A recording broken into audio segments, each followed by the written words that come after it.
Hello everybody, thanks for checking out my fourth video. I really appreciate you guys watching, and I hope that people can learn something useful from it. If you do me a favor and hit the subscribe button, then all the subscribe button does on YouTube is let you know when a new videos come out. Doesn't cost anything or doesn't really require anything of you other than allowing them to notify you when I put a new video up.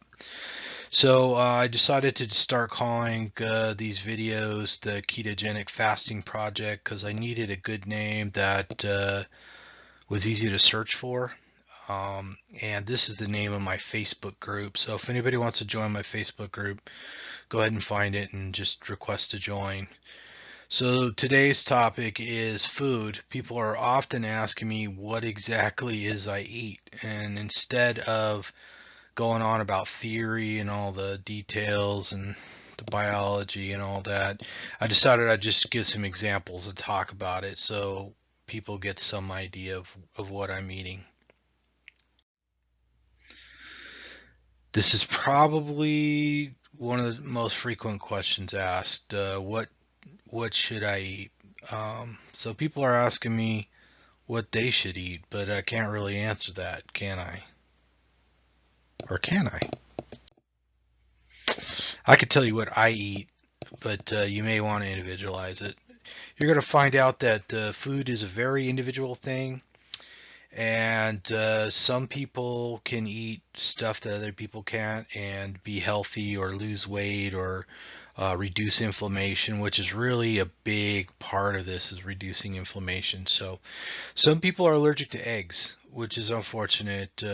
Chicken eggs and duck eggs and all that good stuff is really good for you. In fact, the egg yolk might be the most perfect food of itself. Um, some people cannot eat nuts. Some people can't drink milk. Well, I don't really drink milk, but I'm not lactose intolerant, but probably two-thirds of the world is. So, when we're babies, almost all of us make an enzyme called lactase, and it allows us to break down lactose, which is a sugar in milk. And as we get older, we stop making that. Well, at least two-thirds of the population does. It depends on where your genes come from, whether you're more likely to be lactose intolerant or not. So that's just one example. And then some people have leaky gut syndrome, which is something that can usually be reversed, but it could make a big difference in whether you could eat cheese or something like that because you may not be able to tolerate casein, which is one of the proteins in there. Just like gluten might really affect you. You may not technically have celiac disease, but you can't tolerate gluten. And that could be because of leaky gut syndrome or something like that.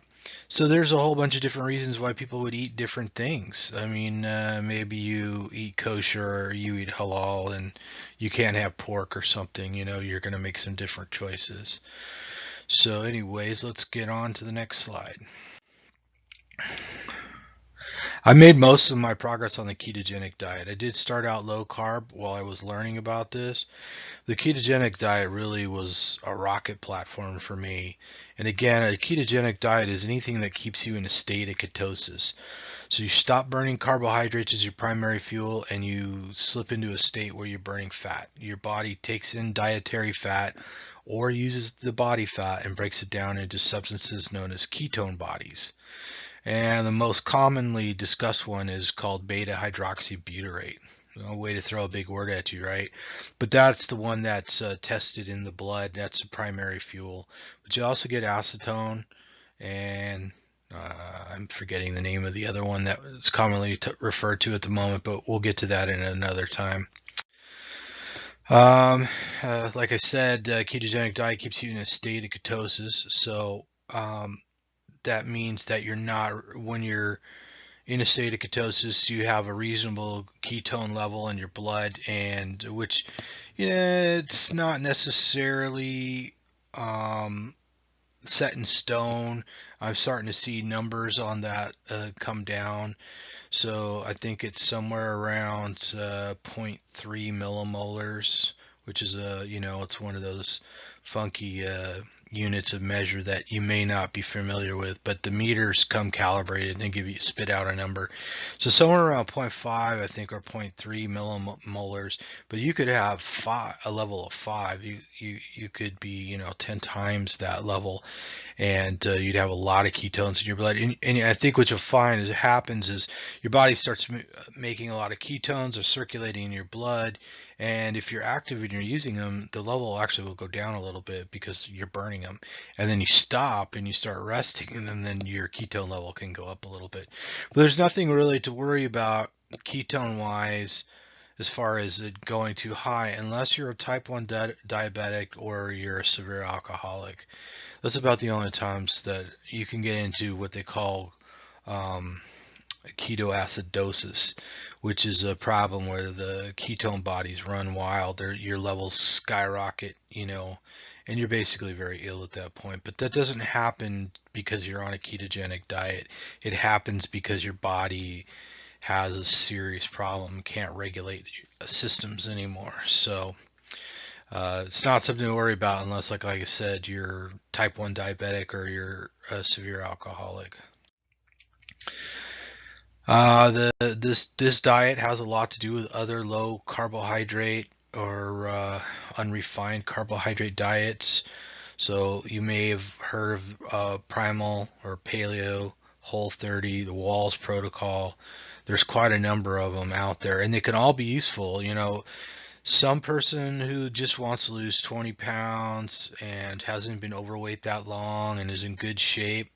One of these other diets, which tends to be less restrictive, may do well. If you read a book like The Walls Protocol, she actually has 3 different levels in there, and the most restrictive level is basically a ketogenic diet.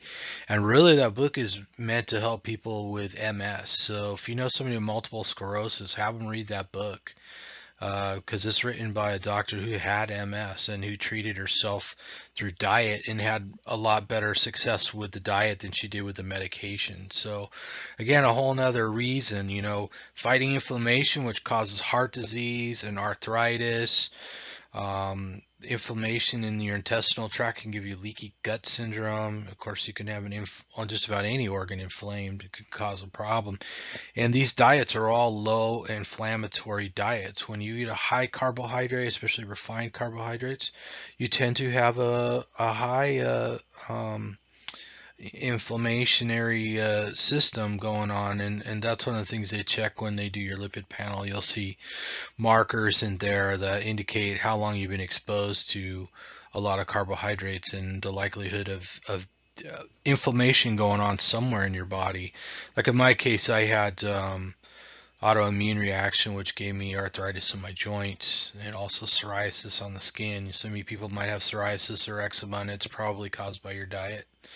They say it's incurable. In fact, I was watching an episode of The Good Doctor the other day, and he was the good doctor. The Aspie in the room was making fun of one of the coworkers. Said, "Oh, you got psoriasis, and you can never get rid of it." Well, I beg to differ, good doctor, because mine isn't completely gone, but it's a hell of a lot better. And I expect that when I figure out which other food I'm eating irritates my immune system, or whatever I'm exposed to irritates my immune system, I will get rid of it completely. So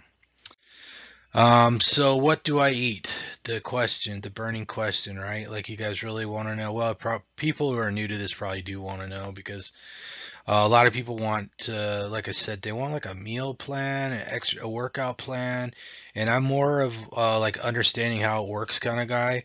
I don't spend a lot of time in the kitchen cooking these days. I used to grill a lot and stuff, but I'm in just kind of going through a phase in life where I don't have a lot of patience for that. I don't have a lot of time. So a lot of my meals are inexpensive, they're fast, and they're very high fat. I probably eat a shocking amount of fat if you're not used to this concept. So eggs are a big part of it, but even an egg won't get you up as high. The level of macronutrients that I track is, I get my fat up somewhere around 85% most of the time, which in this case is most of that's coming from the yolk. But you can be sure these eggs are going to be cooked in butter or bacon fat or something, lard or tallow or something, to get the fat up even higher.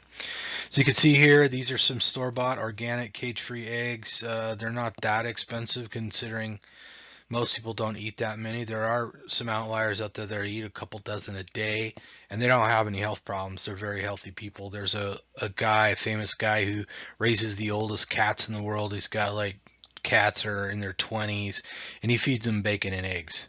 Because you know what? Cats aren't supposed to eat cereal. So next time you go to the store and you buy that box of cat food, that kibble or whatever, realize it's basically cereal with a bunch of crude fat and some protein added to it, and that's why cats get all these funky diseases. I know I had a cat that, or it's kind of my mom's cat, but he had fatty liver disease, and I'm sure it's from the carbohydrates in the food. Here you can see an example of the different grade of eggs. The one to the lower right there, see how it's kind of bright yellow? Well, that's a commercially farmed egg. I think I paid a whopping 59 cents a dozen for them.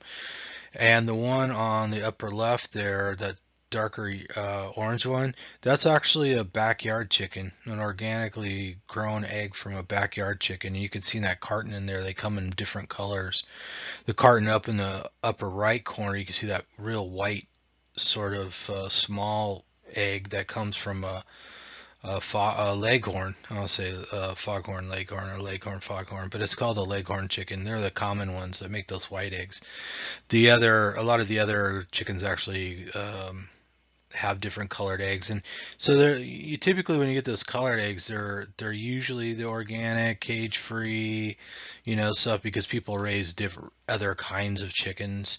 Doesn't necessarily mean that's what you're getting, but the darker yellow yolk, that means that chicken got around and got some different nutrients other than a bunch of grain, because chickens really are omnivores. Birds in general can eat grains, but most birds are, I don't know if you could find a bird that's not an omnivore, but even chickens eat meat.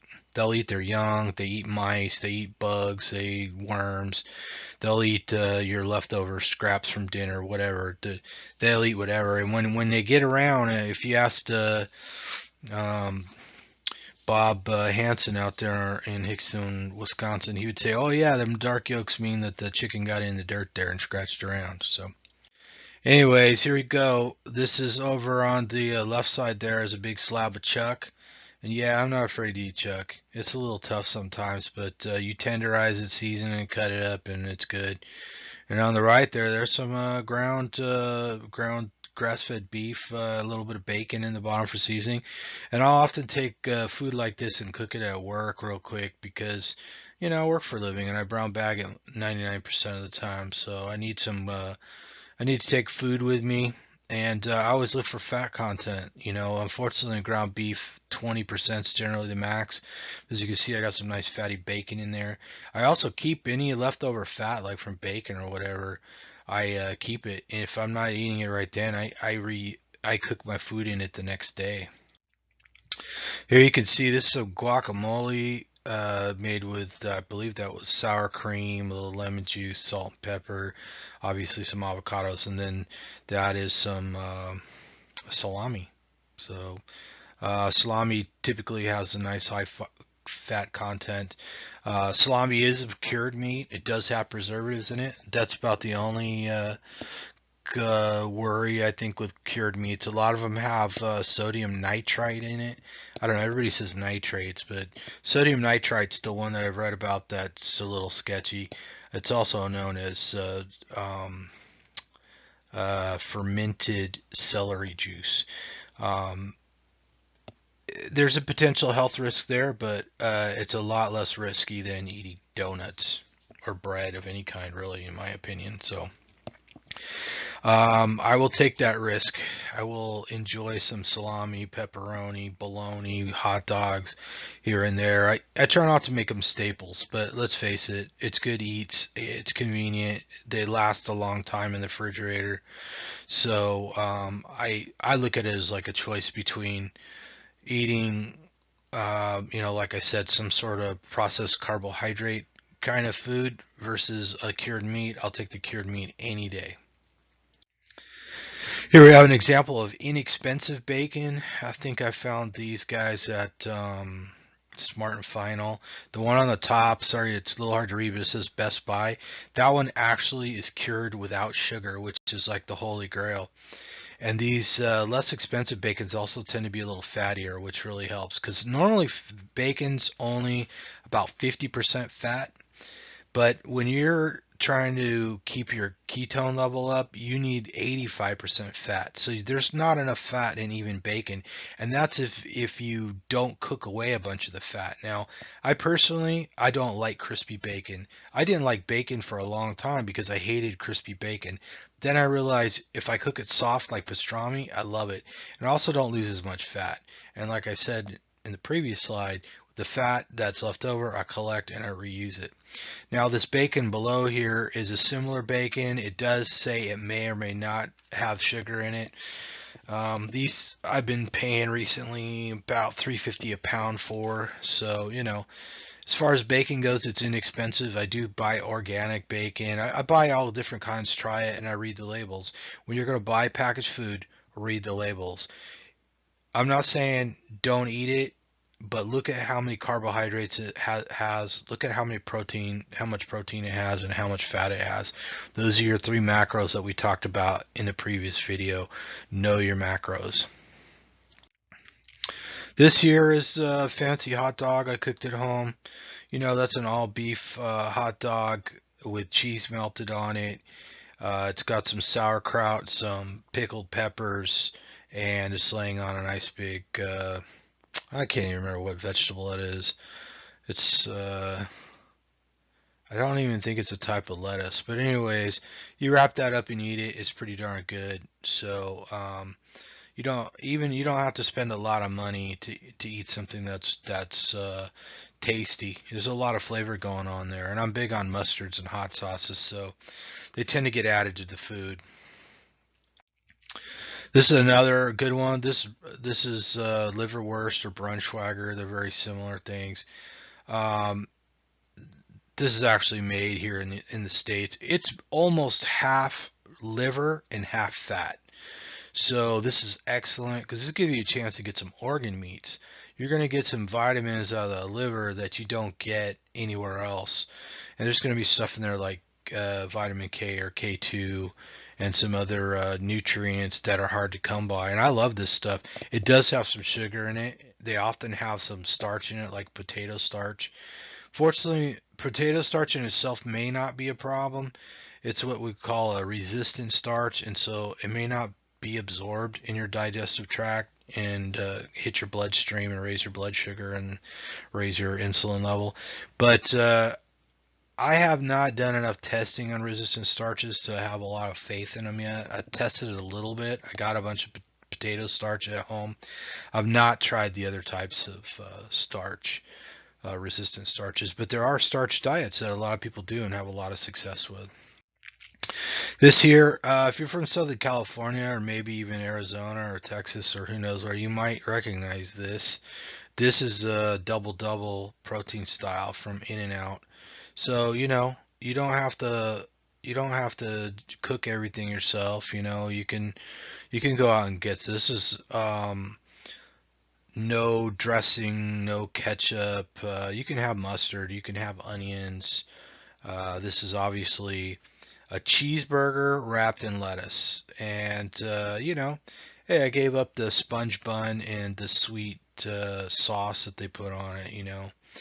So, anyways, this will do. This is a shot in the car right after leaving the drive-thru. So, I think when I first started this and I was used to eating more food, because when you eat a lot of carbohydrates, you need more space in your stomach to get them all in. I think I ate 4 of these one day when I first started this diet, and I was still losing weight. I couldn't believe it. So this was a special trip out to the Hat. I don't eat out much, but I went to the Hat for some reason, some occasion with a friend. And this is basically pastrami on top of chili with some tomatoes and pickles and some cheddar cheese. And they'll get you for this. This is a lot of money. I think it's like 12, 13, $14. And sometimes it's this big and sometimes it's twice the size. But anyways, hey, you're gonna go out and splurge a little. Again, pastrami is a cured meat. Maybe there's a risk there, maybe there's not.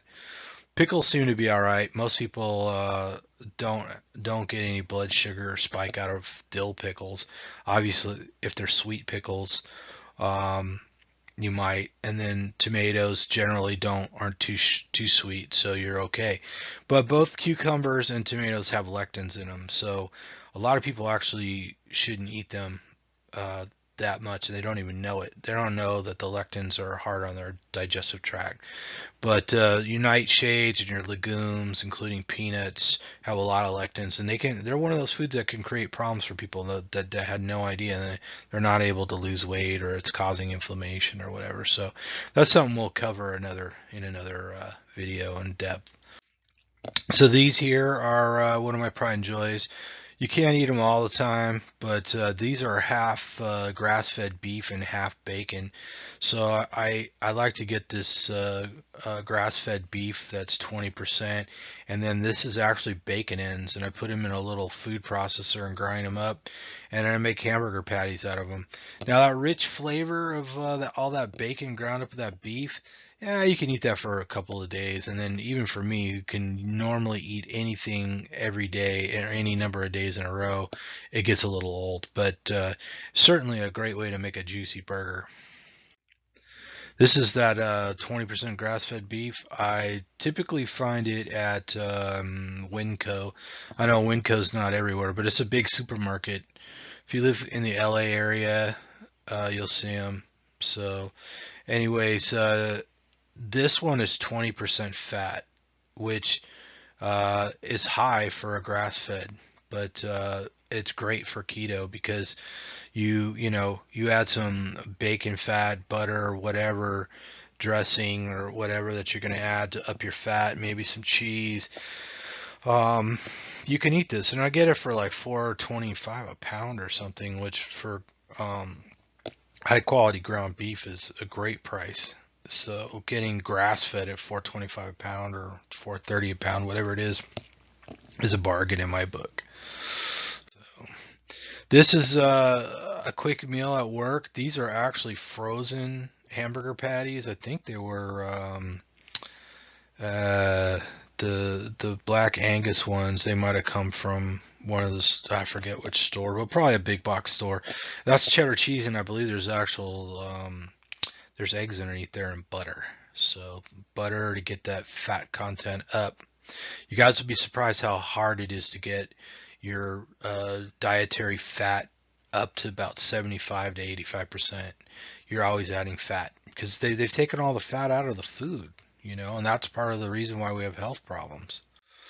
So here you have the humble hot dog. These are some all beef wieners. These are probably Nathan's or what's the other one? Nathan's and Hebrew National. So again, they have a fair amount of fat. They do have a little bit of sugar in them, but not too bad. And so if you cook these up, they do fine. They're not cheap, but the cheap ones have more fillers and carbohydrates in them. But they'll do in a pinch. It's still better than eating donuts. It's still better than eating bread or pasta or cereal, for God's sake. I mean, if you wanted a food that was just meant to cause you to stream insulin continuously, it would probably be a breakfast cereal. A lot of them are sweet. They're highly processed. And then you put some low-fat milk on there, you're just adding more sugar in the form of lactose. I think people just don't realize that anything that ends in an ose is going to be a sugar. So, maltose, lactose, and so on. So anytime you see a package and it says ose or turbinado or, any kind of sugar, cane sugar or whatever, those are carbs you don't want, especially if you're having some kind of health problem or you're trying to lose weight. Sardines, I know sardines are real popular, and this one's actually in tomato sauce, but sardines are good for you. Sardines are at the low end of the food chain, so they typically haven't accumulated too much toxin. You can get elevated mercury levels if you eat a lot of them, but those are usually people who eat them a couple times every day. And as you see, they're rich in omega-3, which is a tough thing for us to get enough in our diet. You'll find out down the road that we get too much omega-6 typically and not enough omega-3. So this is a good source. They're relatively inexpensive. They're convenient because you can haul a can of sardines around with you anywhere. So this is actually the back of a pork sausage package here, but I didn't really plan on talking too much about reading labels, but you should definitely read the labels and know what's in stuff. And even though this one has maple flavor, it just says contains real maple, which is a little mysterious and creepy, but it doesn't have any more carbohydrate in it than the one that doesn't have the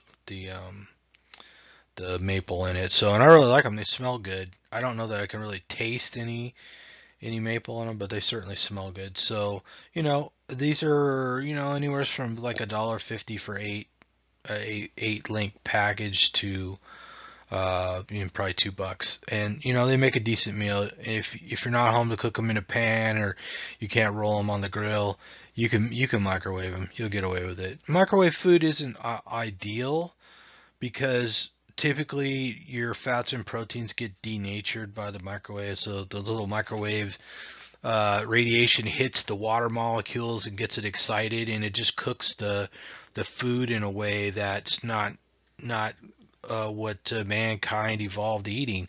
But it's not as bad as eating carbs, especially the processed carbohydrates. So I consider it better than a lesser of two evils, considering everybody's not home to cook every day, and everybody can't run out to a restaurant and spend a bunch of money getting just what they need. This is a pickle salad, I call it, but it's actually olive, sauerkraut, pickles, and homemade mayonnaise, and it's pretty good, And again, this is something that lasts in the fridge for a good while because, stuff's pickled. Obviously, I pick out stuff that doesn't have sugar in it. You can find sauerkraut that has sugar in it. You can find pickles with sugar in it. You can find olives with sugar in it. You can find the canned peppers, like come in the jar. A lot of them have sugar in them, but you can also find them without. And you can just open some cans and make something like this and have it in the fridge to eat all week. I put it in containers, bring it to work. One of the things I have gotten away from is using plastic containers.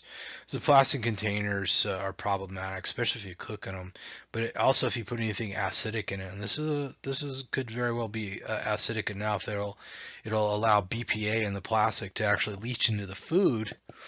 And that BPA is what they call a xenoestrogen. So it has the same effect as though you were producing extra estrogen in your body, which has made several people gain weight before they realized what was going on. It's been well documented that.